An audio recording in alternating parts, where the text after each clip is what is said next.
It is their fault. It has to be something. I mean, 2018, 300 Palestinians died. Who's counting, you know?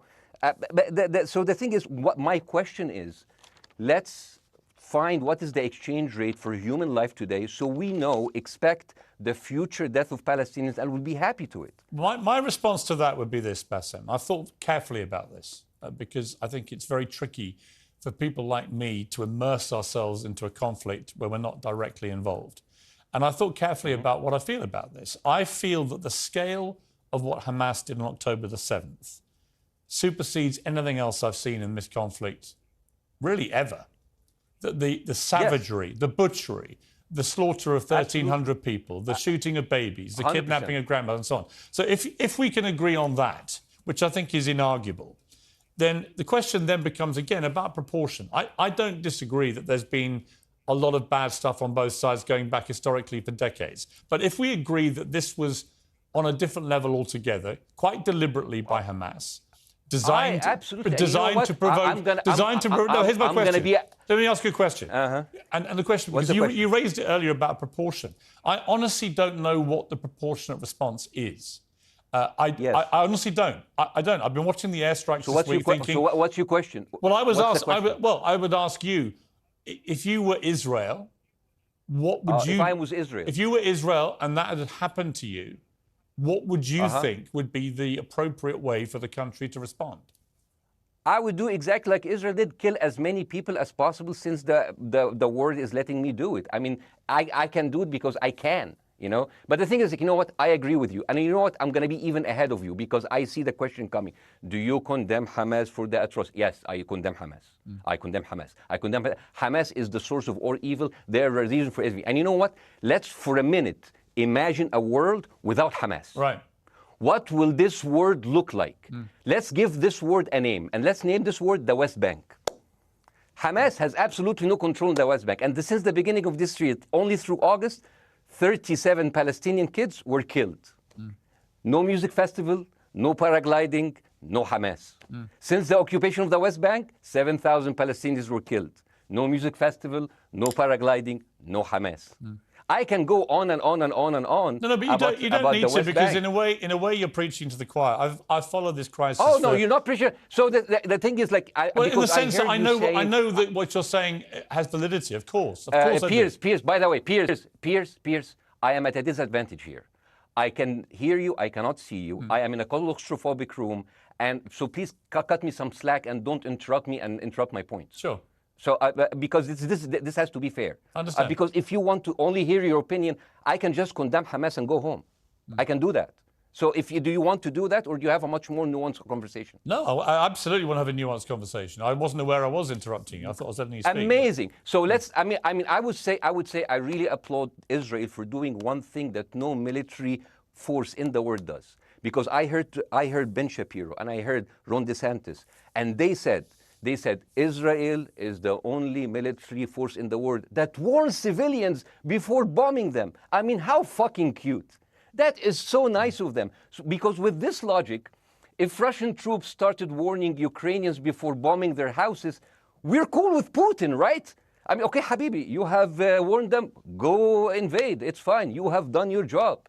I mean, the thing is, and I understand, and I also heard Ben Shapiro talking about Human Shield. So you remember my wife's family, they live in Gaza. So I asked them, I told them, when Israel give you the nice warning, the cute warning, does Hamas force you to stay in your home so you can be bombed and use as Human Shield?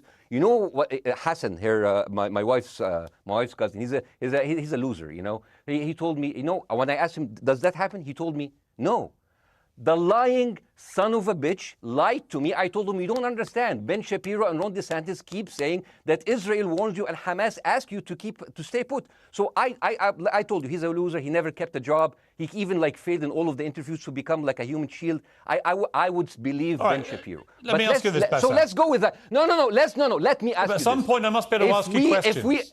It's not a monologue for you, Bassem. If we agree that for the 14,000 casualties, I mean, who's counting, our Human Shield, does that mean that every single one of those civilians was standing, obscuring a military target behind them? Because that's a lot of weapons. I mean, Hamas is packing. No, of course it doesn't.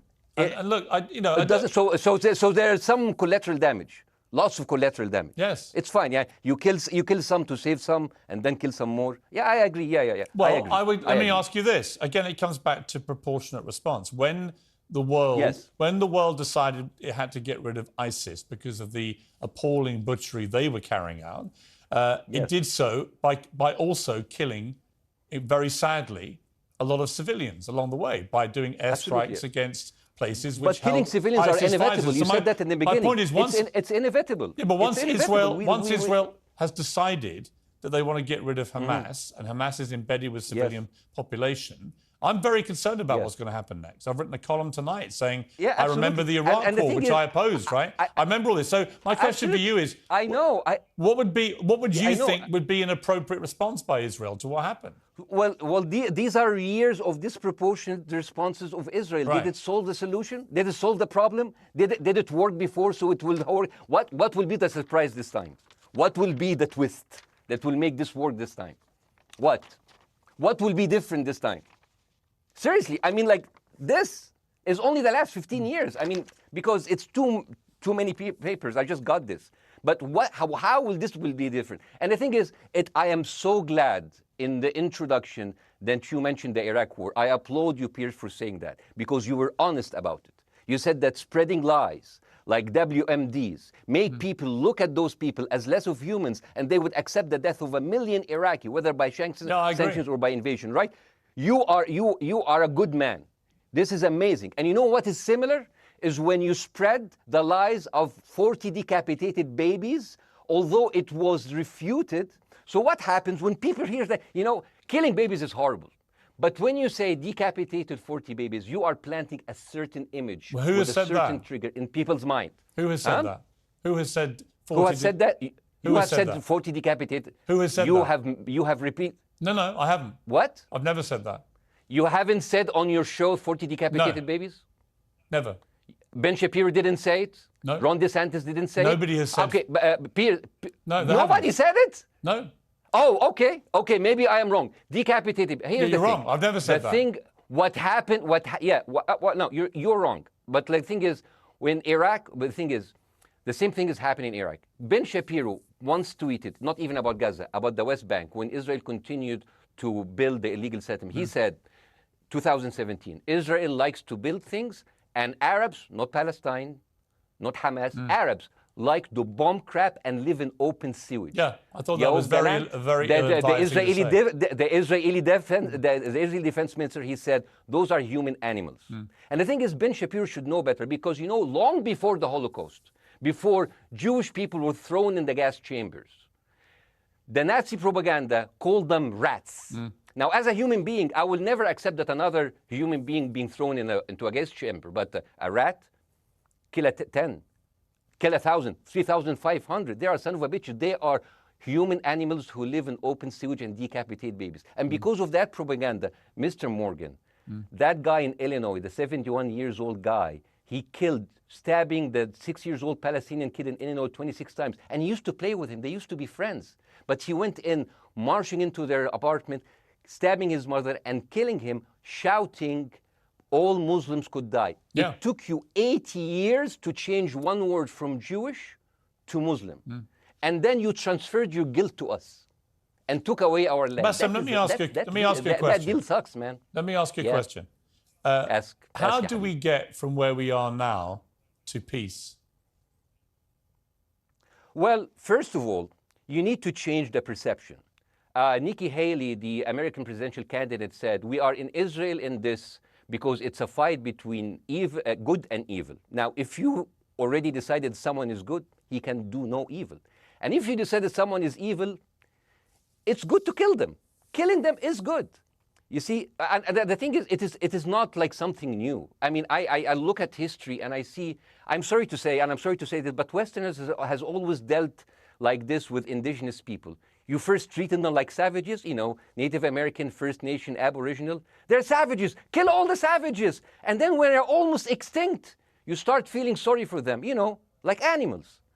So maybe the solution is that we kill as many Palestinians as possible, so the few of them that remains do not bother you. And maybe Netanyahu, when he lives for another 100 years, he'll become a tree hugger. Let me just challenge you on this. And he will campaign for preserving the three Palestinians. You keep talking about Westerners like me. Okay, so let me return the favor, okay? Hamas is dedicated to the complete eradication of Jewish people. I am not the spokesman for Hamas. I'm not saying you are. Why do you get... I'm not saying you are. The spokesman. You're talking to me. I fucking hate them. Bassem, fuck Hamas. Hamas. No, are you happy? You're missing my point. You're talking in a generalized way about people in the West who always talk about Arabs as savages. I don't. No. I'm talking about America. I actually led the campaign. I led the media campaign in this listen, country against the Iraq War. Okay, so I don't see... I don't see people in the Middle East as savages. You are one of the good ones. But what I would say is... I'm not talking about you. You're great. No, it's not about me being amazing. great. We love you. It's about the way Hamas behaved on October the 7th was like savages. Like a pack of savages. It was the worst atrocity against Jewish people since the Holocaust. There has to be, of course, there has to be a response. They should be eradicated. My question to you is, notwithstanding the history, Bassem, what is the proportionate response? But I don't know. But there's no Hamas in the West Bank, and they're still dying there. So what's your excuse? I don't have any excuse. Okay, what's your explanation? Sorry, my earpiece went down. Listen, I don't make any pretense that this hasn't been a massive problem between Palestine and Israel going back to the mid-40s. We all know this, right? Piers, listen. I'm not saying that you're making excuses, but if you are adopting a certain point of view, you have to at least defend it. I'm telling you, there is no Hamas in the West Bank. What is the excuse? Not your excuse. What is the excuse to kill those people? Well, listen, this question of proportionality is one that... No, answer my question. I've been answering your question. You answer mine. It's actually not my job to answer your questions. It's not. Okay, not your job. Not. I agree with you. I'm more interested in you, who has family in Gaza, who's an Egyptian in the Middle East, right? I'm more interested in what you have to say. Okay, I'm telling you. I think Hamas is the problem, okay? Right. Now, let's say Hamas is removed. Let's Hamas. I'm agreeing with everything. You want me to condemn Hamas? I will condemn Hamas, Hummus, Hassan, everybody. Guys, say wait. I can't hear you. The earpiece. Damn. Okay. Oops. Okay. Yeah. Okay. I do need help. I think. Okay. Just go back. Is he there? Go back. Can you hear me? Okay, go. Thank you, guys. Can you hear, Bassem? Yeah, now I can hear you. Okay. So here's the thing. Can you hear? Okay. So Israel. Let's say, for example, Hamas ceased to exist. Okay? Do you hear me? Yes. Yeah? Hamas ceased to exist today. Now, right now, in Palestine, in West Bank and Gaza, 20% of Palestinians go through Israeli prison system, whether imprisonment, whether interrogation, whether torture. And the rest of them, they live a life of daily loss of land, of homes, of life, and they are suffocated by this. So let me ask you something. If you are a Palestinian living into these conditions for decades, would you sympathize with your oppressor or sympathize with the people who claim they resist them even if they are terrorists? I have made no secret that I think the conditions Palestinians have had to exist under are completely unacceptable. I've said that for years. So the question then becomes, how do you forge peace between two warring parts of that region who, for decades, have approached peace, in my view, with mutual sledgehammers, with no actual desire to have peace? And I think it comes down in the end to great leadership. And I don't think there's great leadership. I don't think, well, hang on, let me make my point. I don't think there's great leadership on either side. Where is the Nelson Mandela figure here to come through all this hatred on both sides? Nelson Mandela? Yeah, where is that figure? Nelson Mandela actually have criticized Israel for being a horrible state. All of the South African activists have actually called Israel. My point is about how he responded to a country that was so divided. Is a template for how you get to peace, isn't it? I haven't met Nelson Mandela, so I wouldn't know. But there's a point. There's a very important point here. You know, I want to understand what is the logic of Israel carpet bombing Gaza. I mean, if there's a logic, if this will make Israel safe, I want to hear the logic. So if they continue bombing, what are they hoping to achieve? Well, I think we know what their stated aim is. Their stated aim is to eradicate and wipe out Hamas. They believe Hamas are living predominantly in northern Gaza. They also are aware they're living amongst civilians. So it's an incredibly difficult thing. As I said in my monologue, it is very, very difficult to see how they do this without massive collateral damage. So if I can understand this correctly, basically Israel is doing this to pressure the Palestinian community in Gaza to turn against Hamas. Is that right? I'm sure that's part of it, yes. That's part of it. So this is exactly what terrorist organizations do, because terrorist organizations will have no chance beating a whole nation in battle. So they terrorize and they kill the civilians in order to spread fear and terror so they can turn against their government to change their policy or to resign. You have just compared Israel with ISIS. No, I haven't. I don't see any comparison between It's going to be the headlines tomorrow. Piers Morgan, Israel is ISIS. Only amongst people who weren't listening. The comparison, which is more apposite, is ISIS and Hamas. They are both nihilistic terror groups intent on killing as many Jewish people and others as they can possibly kill. And you can't get peace with people like that. Absolutely. You know what? I'm going to do something that nobody done on your television. You know what I'm going to do on your episode? I am going to pretend that I'm an Israeli citizen. I'm going to put myself in the place of an Israeli settler in the kibbutz. And I want to speak to my Prime Minister, Benjamin Netanyahu. Mr. Benjamin Netanyahu, I have voted for you because you have promised us peace and prosperity and security. On the 7th of October, those son of bitches Hamas, they went into the fence that is regularly heavily guarded. Usually if there's like a dove that comes close to it, it will be shot. Those people went in and they went for 6 hours before IDF forces was deployed, killing our friends, our families, kidnapping our grandmothers and babies, and went in. I want to ask you, Mr. Prime Minister, after you have fractured the Israeli community and you have fucked our courts, our Supreme Courts, what are you doing with the money being given to you, to the United States? Also, you are carpet bombing Gaza with absolutely no regard to our hostages, our people. I heard a rumor in the kibbutz that you're doing that you let that happen as an excuse to carpet bomb Gaza, so you push them into Sinai. And I didn't believe it. It's like, not my prime minister, he can never do that. And then I watched an interview for Danny Ayalon. He was your chief advisor. He was also the Israeli ambassador to the United States. And you know what he said, Mr. Prime Minister? He said that the solution for those Palestinians is to go into a vast land of Sinai and live into tent cities temporarily, temporarily, wink wink, until we build Gaza again, and then we invite you back. يعني عبط احنا بقى. يعني فاهمني؟ We've seen this movie before. So يعني, and when I saw this, I couldn't explain to my fellows in the kibbutz, how come our Israeli government is trading human lives for another piece of land? So as an Israeli citizen, I need to hold my Israeli government accountable. And as an American citizen, I want to know all of these money that we are giving to Israel. We're giving them $4 billion every year. Joe Biden said it's the best investment America ever done. Well, if I am in the place of Joe Biden, I would say, sorry, don't speak. I would say, if I was Joe Biden, I would go down and whisper in the ears of Netanyahu and tell them, I hate bad investments. They haunt me, like Littlefinger in Game of Thrones. But the thing is, this is the problem. Israel always victimizes itself, and I have never seen a victim putting their oppressor under siege and bombing them 24/7. Israel wants you to believe that they are the victim.